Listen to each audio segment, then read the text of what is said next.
मित्रों नमस्कार, जय माता की। संजय बोल रहा हूँ। आशा करता हूँ कि आप सब कुशल मंगल होंगे। आज हम बात करते हैं रसोई के बारे में। आपने ये चित्र जो मेरी स्क्रीन पर देख रहे हो, इससे आपको अंदाजा तो लग ही गया होगा कि आज के विषय का लबोलुबाव रसोई है। रसोई माताओं का, बहनों का बहुत प्रिय स्थान है, जहाँ पे उनके जीवन का बहुत लंबा समय गुजरता है। और अगर आपकी रसोई बहुत बढ़िया है और आपकी रसोई अगर वास्तु के हिसाब से बनी है, आपकी रसोई अगर आपके हॉरोस्कोप के अकॉर्डिंगली सेट है, आपकी रसोई में अगर न बनाने जैसी चीजें ना बनती हों और सात्विक ढंग से भोजन बनता हो, तो आपकी रसोई ही आपके जीवन में आपके धन की, सुख वैभव की, ऐश्वर्य की पूंजी बन सकती है। ये चमत्कार है आपकी रसोई के बीच में। चलिए मित्रों, बात करते हैं रसोई के बारे में। ये जान के मित्रों आप हैरान हो जाएंगे कि आपकी रसोई में भी कैसे अच्छे और बुरे ग्रहों का समावेश होता है। अब ये चित्र आप सामने देख रहे हो मेरी स्क्रीन के ऊपर। लेफ्ट साइड में मैंने हॉरोस्कोप बनाया है, जिसमें कि काल पुरुष की कुंडली के हिसाब से भाव लिखे हुए हैं, 1 से 12 तक। और राइट साइड में मैंने एक प्लॉट का नक्शा बनाया हुआ है, जिसमें कि आपके हॉरोस्कोप के भावों को उस ढंग से रखा है जिस ढंग से ये हॉरोस्कोप में विराजमान है। तो जो सामान्यतः वास्तुशास्त्री या वास्तुशास्त्र के जानकार ऐसा बताते हैं कि भी जो हमारी रसोई है, उसके लिए उत्तम स्थान साउथ ईस्ट का होता है। साउथ ईस्ट यानी कि अगर आपका ईस्ट फेसिंग घर है, अगर आपके घर की दिशा ईस्ट में है, तो जो 12वां भाव है और जो साउथ ईस्ट की दिशा है, तो आपके हॉरोस्कोप का 12वां भाव साउथ ईस्ट में पड़ता है। यानी कि यहाँ पे आपकी रसोई के लिए जो सबसे उत्तम स्थान, तो यहाँ पे आपकी रसोई के लिए जो सबसे उत्तम स्थान बताया गया वो साउथ ईस्ट बताया गया। अब हम इस चर्चा में नहीं पड़ेंगे कि भी साउथ ईस्ट क्यों है, नॉर्थ वेस्ट क्यों नहीं है। नॉर्थ वेस्ट में भी रसोई हो सकती है, जहाँ 10वां भाव लिखा हुआ है। यहाँ पे मंगल उच्च का हो, और आप जानते हो कि रसोई जो मंगल का स्थान है, अच्छे मंगल का स्थान होता है आपके घर में। इसलिए जो ये साउथ ईस्ट दिशा है, ये अग्नि कोण है। साउथ ईस्ट जो दिशा है वो अग्नि कोण होता है, यानी कि इसको आग्नेय कोण भी बोलते हैं। इसीलिए जो अग्नि का स्थान यानी कि रसोई, जहाँ पे आपका भोजन पके, जहाँ पे अग्नि जलती है, वहाँ वो आपके साउथ ईस्ट दिशा में यानी कि आग्नेय कोण में बनाने की व्यवस्था जो वास्तुशास्त्रियों ने या प्राचीन काल से हमारे ऋषियों ने जो दी। मित्रों, अगर रसोई अच्छे मंगल ग्रह का स्थान है, तो आप सब जो ज्योतिष जानते हैं वो समझते हैं, या जो लाल किताब जानते हैं वो समझते हैं कि जो मंगल ग्रह है उसके शत्रु ग्रह कौन कौन से हैं। सामान्यतः हम लाल किताब में ये पढ़ते हैं कि जो बुध है वो मंगल का शत्रु है, केतु है वो मंगल का शत्रु है, राहु है वो सामान्यतः मंगल का शत्रु है, जो शनि ग्रह है वो मंगल से डरता है, और जो बृहस्पति, सूर्य और चंद्रमा है वो मंगल के मित्र ग्रह हैं, यानी कि इनसे मंगल को मदद मिलती है। तो अब आज के परिवेश में, आज की जो हमारी ये ऑडियो क्लिप है, ये वीडियो है, इसमें हम बात करेंगे कि कैसे मंगल की इन सब मित्र और शत्रु ग्रहों के साथ कंपैटिबिलिटी आपकी रसोई में रखे हुए सामान से क्रिएट होती है। यानी कि ये अच्छे बुरे जो ग्रह हैं, मंगल के शत्रु और मित्र ग्रह, किस तरह से ये आपकी रसोई में क्रिएट हुए हैं और उनके अच्छे बुरे जो असर आते हैं वो कैसे आते हैं। अब हमने बात की कि जो केतु ग्रह है वो मंगल का शत्रु है। अब केतु अगर अच्छा है तो वो मंगल का मित्र भी है, क्योंकि लाल किताब में कुंजवत केतु की एक व्यवस्था बताएगी, एक नाम यूज किया जाता है कुंजवत केतु, क्योंकि जो ऐसा केतु जो मंगल की तरह बिहेव करे तो वो एक अच्छे प्रकार का केतु है। लेकिन बुरे केतु की भी व्यवस्था हमारी रसोई में होती है। जैसे आप लोगों ने सुना होगा, और मैंने मेरी पहली वीडियोस में कई बार इस बात का जिक्र किया है कि हम रसोई में चप्पल जूते लेके न जाएं। अब चप्पल जूते हैं वो बुरे केतु के आशिय हैं। तो अगर आप रसोई में बुरा केतु यानी कि चप्पल जूते लेके जाएंगे तो मंगल दूषित होगा, यानी कि बुरे केतु की मंगल के साथ शत्रुता है, और उससे आपकी रसोई में जो अच्छे मंगल के जो इफेक्ट्स हैं वो खराब होने शुरू होते हैं। ये असर होता है चप्पल जूते रसोई में न ले जाने का। अब इससे क्या बुरा असर पड़ता है, अगर आप चप्पल जूते लेके जाते हो तो आपका मंगल खराब होता है, मंगल खराब होने से आपका मंगल बद हो जाता है, आपको मंगल बद के असर आने शुरू रहते हैं। और आप जानते हो लाल किताब में लिखा है कि जिसको मंगल बद के असर आते हैं, उस सबसे पहले उसका शुक्र की जमीन, यानी कि मंगल की गर्मी जैसे ही बढ़ती है तो शुक्र की जमीन खराब होनी शुरू रहती है, यानी कि आपकी पत्नी के स्वास्थ्य में बुरा प्रभाव पड़ना शुरू रहता है। ये असर होता है रसोई में, यानी कि मंगल के आशय में अगर मंगल के शत्रुओं को आप लेके जाते हो। और दूसरा, आप लोगों ने सुना होगा कि रसोई में ही बैठ के खाना चाहिए। तो रसोई में क्यों बैठ के खाना चाहिए, और ये भी व्यवस्था हमारे शास्त्र में की गई है कि आप पलाथी मार के और अपनी तशरीफ के बल पे नीचे बैठ के चौकड़ी मार के पलाथी मार के बैठिए। अब ये पलाथी मारना या चौकड़ी मार के बैठना ही ऐसी व्यवस्था क्यों की गई कि जो आपकी जो तशरीफ है वो राहु होती है। अगर आप खड़े होके, जैसे आजकल शादियों में आपने देखा होगा कि लोग खड़े होके खाना खाते हैं। अब खड़े होके खाना खाने का मतलब क्या है कि जब आप खड़े हो तो आपका लगन एक्टिव है, क्योंकि आप शरीर है, जो आपका शरीर है वो आपका लगन है, और आप जब खड़े हो तो आपका लगन एक्टिव है। अब जब आपका लगन एक्टिव है, यानी कि आपकी मोटर चालू है, आपकी मशीन रनिंग व्यवस्था में है, रनिंग पोजीशन में है, और रनिंग पोजीशन में अगर आप भोजन कर रहे हो, यानी कि अपनी मशीन की, अपनी गाड़ी की फ्यूलिंग कर रहे हो, तो आप समझ सकते हो कि किसी पेट्रोल पंप पे जाके अगर आप अपनी गाड़ी को में चलती गाड़ी में पेट्रोल भरें, तो वो पेट्रोल पंप का मालिक भी इतनी कॉमन सेंस रखता है कि वो आपको बोलेगा भाई साहब गाड़ी बंद कर दीजिए। तो अब आप अपना लगन खड़ा करके रखोगे, यानी कि अपने शरीर को खड़ा करके रखोगे पैरों के बल पे, तो वो लगन एक्टिव रहता है। इसलिए कहा गया कि बैठ के पलाथी मार के भोजन करें। अब आप पलाथी मारने की व्यवस्था में भी क्या है, जैसे मैंने बताया कि आप अपने नितंब, यानी कि अपना जो तशरीफ है उसको जमीन पे टिका देते हो, यानी कि अपना पूरा बोझ, राहु उसके नीचे दब जाता है आपके शरीर के वजन के नीचे। और जो आप अपने पैरों को, यानी कि पैर आपके केतु होते हैं, पैरों को मोड़ के जब आप अपनी जंघाओं के बीच में रख लेते हो, तो जंघाएं आपने पढ़ा होगा लाल किताब में, वो मंगल का प्रतीक है। यानी कि अब आपका केतु मंगल के कंट्रोल में आ गया, और आपके वजन, यानी कि आपके बृहस्पति, बृहस्पति आपका भार होता है, जो आपके शरीर के भार को बृहस्पति भी कहते हैं, और बृहस्पति के नीचे आपने राहु को काबू कर लिया। तो इस तरह से आपने जो राहु केतु को काबू करने की व्यवस्था पलाथी मार के बैठने से आप अचीव करते हो, और उससे आपको आपका लगन एक्टिव नहीं होता, और फिर आपका जो भोजन करने की जो सारे लाभ हैं, जो अच्छे असर हैं, वो आपके शरीर को मिलते हैं। ये कारण है आपको पलाथी मार के बैठने के लिए कहा जाता है, और रसोई में बैठ के खाने के लिए कहा जाता है। तो ये सारी व्यवस्था राहु केतु को कंट्रोल करने की है, जिससे कि आप अपनी रसोई के भरपूर फायदे उठा सकें। अब रसोई में अच्छा राहु और बुरा राहु भी हो सकता है। बुरा राहु क्या है कि आप रसोई में साफ सफाई ना रखें। अगर आप रसोई में साफ सफाई ना रखेंगे तो बुरा राहु क्रिएट होना शुरू होता है, और बुरा राहु बुरे मंगल को पैदा करता है। तो आप समझ सकते हो कि जब आपकी रसोई में बुरा राहु पैदा होगा तो आपके जो आपका मंगल है वो भी खराब होना शुरू हो जाएगा। तो आप साफ सफाई रखिए, रात को जूठे बर्तन छोड़ के मत सोइए, क्योंकि जूठे बर्तन मतलब बुरा राहु, गंदगाई मतलब बुरा राहु।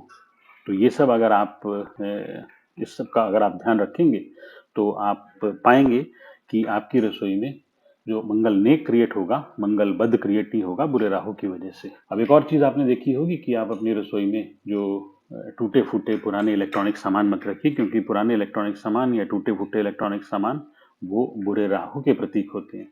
तो उनको आप जितना अवॉइड करेंगे उतना बढ़िया रहेगा। और दूसरा, जो काले नीले रंग के पर्दे रसोई में, या काले नीले रंग की टाइलें, तो ये बुरे राहु और बुरे शनि का प्रतीक होती है। तो इसलिए इनको भी आप जितना अवॉइड करेंगे उतना बढ़िया रहेगा। और मेरे प्यारों, भूल के भी अपनी रसोई के साथ सटती दीवार में कभी भी टॉयलेट मत बनाना, क्योंकि जो टॉयलेट होता है वो भी बुरे राहु का प्रतीक होता है, और रसोई आपके मंगल का प्रतीक है। तो जितनी भी अभी तक की डिस्कशन में मैंने आपको बताया कि जहां भी बुरा राहु क्रिएट होता है मंगल के साथ, आप वैदिक ज्योतिष में आपने पढ़ा होगा कि वो एक अंगारक योग बनता है, और अंगारक योग घर में एक तरह की अननेसेसरी गर्मी, एक तरह का अननेसेसरी चिड़चिड़ापन, कलह क्लेश, इस तरह की बाधाएं आपके वैवाहिक जीवन में, आपके घर की सुख शांति में क्रिएट करता है, पैदा करता है। इसलिए मंगल और राहु का ये जो मिलन है, या मंगल का बुरे राहु के साथ जो मिलन है, ये हमेशा विनाशकारी और हानिकारक रहता है। तो ध्यान दीजिएगा। साउथ ईस्ट लोकेशन पे अगर आपकी रसोई नहीं भी है, आपकी रसोई मान लीजिए कहीं और दिशा में है, मान लीजिए 10वें भाव में है, पर इस साउथ ईस्ट दिशा में जो मैंने मार्क की आपके सामने 12वां घर यहाँ पे, इस साउथ ईस्ट दिशा में अगर आपने बुरे राहु की, बुरे केतु की, जैसे कि कोई चप्पल स्टैंड ही बना दिया, जूते चप्पल स्टैंड बना दिया, वो बुरा है। अगर आपने यहाँ पे राहु की आइटम जैसे कि टॉयलेट बना दिया, तो आपने देखा होगा कि जिन लोगों ने अपने साउथ ईस्ट दिशा में, मैं ऐसे लोगों को, बहुत लोगों को जानता हूँ कि साउथ ईस्ट दिशा में जिन्होंने टॉयलेट बनाया हुआ है, उनको कभी भी पैसे की बरकत नहीं हुई। वो हमेशा कोर्ट कचहरी, हॉस्पिटल, जेल खाना, पागल खाना, इन चीजों को भोगते हैं, क्योंकि उनके टेवे में 12वें घर में राहु ऑटोमेटिकली क्रिएट हो जाता है। और आप समझते हो कि 12वें का राहु आपकी रात की नींद, आपके बिस्तर के सुख, आपके परिवार के सुख, आपको जेल खाना, पागल खाना, दवा खाना, हॉस्पिटलाइजेशन, इस तरह के दुख बहुत ज्यादा देता है बुरा राहु जब आपने क्रिएट कर लिया आपको। तो इसलिए 12वें घर में यानी कि साउथ ईस्ट दिशा में भूल के भी ऐसा स्टोर मत बनाइए जिसमें कि आप अनयूज्ड चीजें, ऐसा सामान उसमें रख दें जिसको कि आप सालों साल ना टच करें। टॉयलेट बना दिया, टॉयलेट नहीं बना सकते आप वहां पे, कोई वेस्ट डिस्पोजल की चीज, या अपने घर का जैसे जो ड्रेनेज सिस्टम है, जो घर का ड्रेनेज सिस्टम अगर आपकी साउथ ईस्ट दिशा से निकल रहा है यहाँ से, तो आप समझ सकते हैं कि आपने यहाँ पे बुरे राहु की पूरी तरह से व्यवस्था कर दिया अपने घर में। 12 में आपने राहु क्रिएट कर दिया, फिर उस कुंडली में, उस टेवे में, उस व्यक्ति का, उस जातक का राहु कहीं भी बैठा हो अच्छा होके, क्योंकि आप राहु की विधा में 24 घंटे रह रहे हो, बुरे राहु की विधा में 24 घंटे रह रहे हो, अपने घर में अपने बुरा राहु क्रिएट कर लिया, तो आपको उसके बहुत बुरे परिणाम आएंगे। ये ध्यान रखने वाली बात है मित्रों। बहुत लोग ये जानते नहीं है, लोग बताते नहीं है, लेकिन आपको ये पता होना चाहिए। बहुत लोगों से मैंने सुना है कि उनके रसोई में रात को कॉकरोच निकलते हैं। जो कॉकरोच जीव है वो सूर्य और शुक्र, राहु का, सूर्य प्लस राहु का एक मिश्रित आशय का जीव है। अब सूर्य और राहु मिलके सूर्य ग्रहण बनाते हैं, और अगर आपकी रसोई में खास तौर पे, आपके घर में और कहीं पे निकल रहे हो कॉकरोच, वो एक अलग तरह का योग बनेगा। लेकिन आपकी रसोई अगर साउथ ईस्ट में बनी हुई है, या आपकी जो मंगल की रसोई है, अगर उसमें कॉकरोच रात को निकल रहे हैं, तो आप ये मान के चलिए कि आपकी कुंडली में सूर्य कितना भी अच्छा होके बैठा हो, आपकी कुंडली में वो सूर्य का पितृ ऋण क्रिएट कर रहा है और सूर्य ग्रहण की व्यवस्था कर रहा है। यानी कि सूर्य और राहु मिल गए आपकी कुंडली में। और 12वें घर में अगर आपने देखा हो आपके टेवे में, अगर आप सूर्य ग्रहण को, के योग को अगर समझते हो, तो 12वें घर का जो सूर्य ग्रहण होता है वो अच्छा नहीं होता। इसलिए उसका इलाज करना पड़ता है। या तो आप कॉकरोच हटाइए या फिर सूर्य ग्रहण के उपाय कीजिए। अगर आपकी कुंडली में छठे भाव में केतु है, इस छठे भाव में अगर केतु है और बृहस्पति किसी तरह से खराब होकर बैठा है, तो आप मान के चलिए कि आपका केतु के बुरे असर आपको आ रहे हैं। और अगर आपको केतु के बुरे असर आ रहे हैं, तो ध्यान रखिए मित्रों, अपने बच्चों के कमरों में, बच्चों के कमरों में मैंने इसलिए कहा क्योंकि केतु, जो आपके बच्चे हैं वो केतु का प्रतीक होते हैं। और या आपकी रसोई में केतु के रंग यानी कि काले सफेद रंग की टाइलों की व्यवस्था आप ना करें। पहले आप अपना केतु अच्छा कीजिए, और तो आप अच्छा कर सकते हैं बृहस्पति से। यानी कि आप पहले अपने बृहस्पति के इलाज कीजिए, और फिर बृहस्पति के रंग यानी कि पीले रंग की ऐसी व्यवस्था अपने किचन में, अपनी टाइलों में, या अपने बच्चों के कमरे में कीजिए, जिससे कि आप अच्छे केतु के असर ले सकें।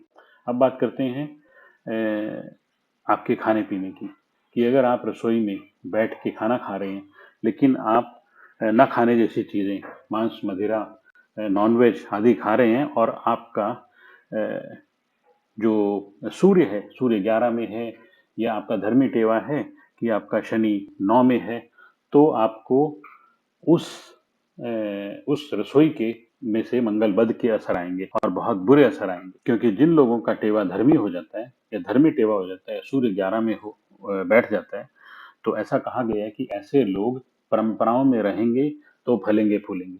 अब हमारी जो हिंदू धर्म की परंपराएं हैं, वो हमें आज्ञा नहीं देती कि हम इस प्रकार की न खाने जैसी चीजें न खाएं।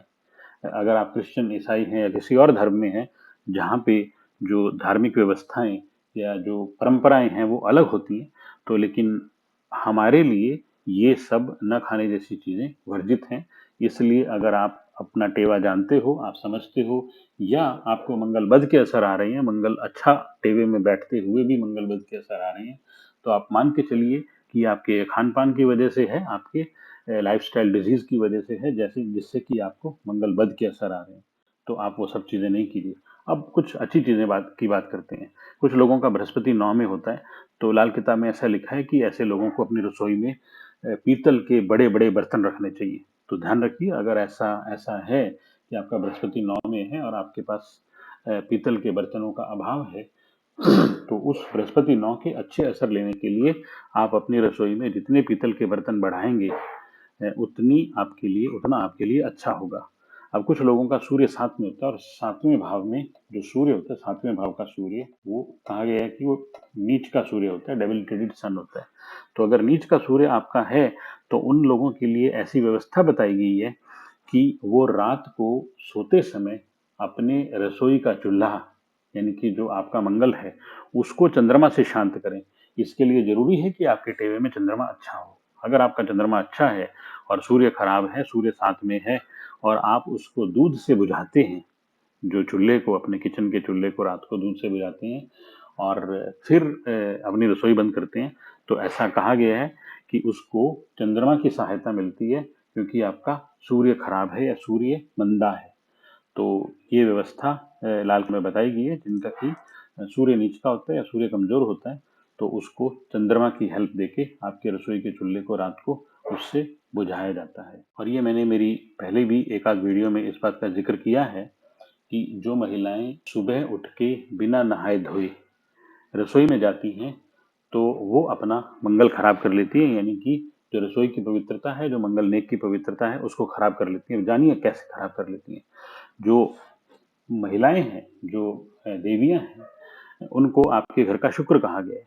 और रात का समय, यानी कि जो शनि का समय होता है, शनि की विधा में जब आप पूरी रात रहे हो, आप एक शुक्र स्वरूप में रहे हो, क्योंकि आपने अभी चंद्रमा से, यानी कि नहा के अपना लग्न, अपना शरीर क्लीन नहीं किया, साफ नहीं किया। और जब तक आप ऐसा नहीं करते हो, तो आप शनि शुक्र का मेल करके और अपने मंगल को बुरे प्रभाव दे रहे हो, अपनी रसोई को मंगल बद में कन्वर्ट कर रहे हो, या उसमें, उसके अंदर उसका प्रभाव ले जा रहे हो। तो इससे आपको बचना चाहिए। और इसीलिए सनातन धर्म में, हमारे परंपराओं में ऐसी व्यवस्था की गई कि जो देवियां, घर की नई बहू अगर रसोई में आती हैं, तो वो नहा धो के अपने लगन को चंद्रमा से पवित्र करके और फिर ही रसोई में प्रवेश करें। अब आप लोगों ने एक पुरानी व्यवस्था और देखी होगी, शादी ब्याह में भंडारा, घर में भंडारण करते थे, जिसमें की बनी हुई मिठाई या खाने पीने की चीजें रखी जाती थी। अब भंडारा क्या होता है, जिसको भंडार गृह कहते हैं, तो वो मंगल नेक का स्थान होता है। और मंगल नेक के स्थान में फिर से वही बात आ गई कि वहां पे चप्पल जूते लेके जाने के लिए मनाही होती है, क्योंकि चप्पल जूते बुरे केतु का प्रतीक होते हैं। पर सामान्य तौर पे भी आपके घर में अगर भंडारण व्यवस्था है, यानी कि मंगल नेक की व्यवस्था है, तो उसमें आप मंगल नेक के मित्र, यानी कि जो आपका राशन है, आपका सामान है, उसमें ज्यादा से ज्यादा चावल, ज्यादा से ज्यादा गेहूं या आटा, चावल चंद्रमा का आशिया है और गेहूं सूर्य का आशिया है, तो उस भंडारण में अगर जितना ज्यादा आप ये सामान रखोगे अपने राशन में, उतना मंगल को, यानी कि आपकी रसोई को और मंगल नेक को उसकी सहायता मिलेगी, और उससे आपका मंगल के अच्छे असर और सूर्य और चंद्रमा के भी अच्छे असर बढ़ते जाते हैं। और मित्रों, आखिरी और अंतिम सावधानी, आपके घर में और खास तौर पे आपकी रसोई में जो लगा हुआ दीमक है, लकड़ी में, अलमारियों में लगा हुआ जो दीमक है, वो आपके हॉरोस्कोप में आर्टिफिशियल बुध 3, यानी कि तीसरे घर का बुध क्रिएट करता है। अगर आप 1941 की, 1952 की लाल किताब पढ़ेंगे, तो सब में ये लिखा हुआ है कि तीसरे घर का बुध थूकता हुआ कोढ़ी होता है, बहुत बेकार वाला बुध होता है।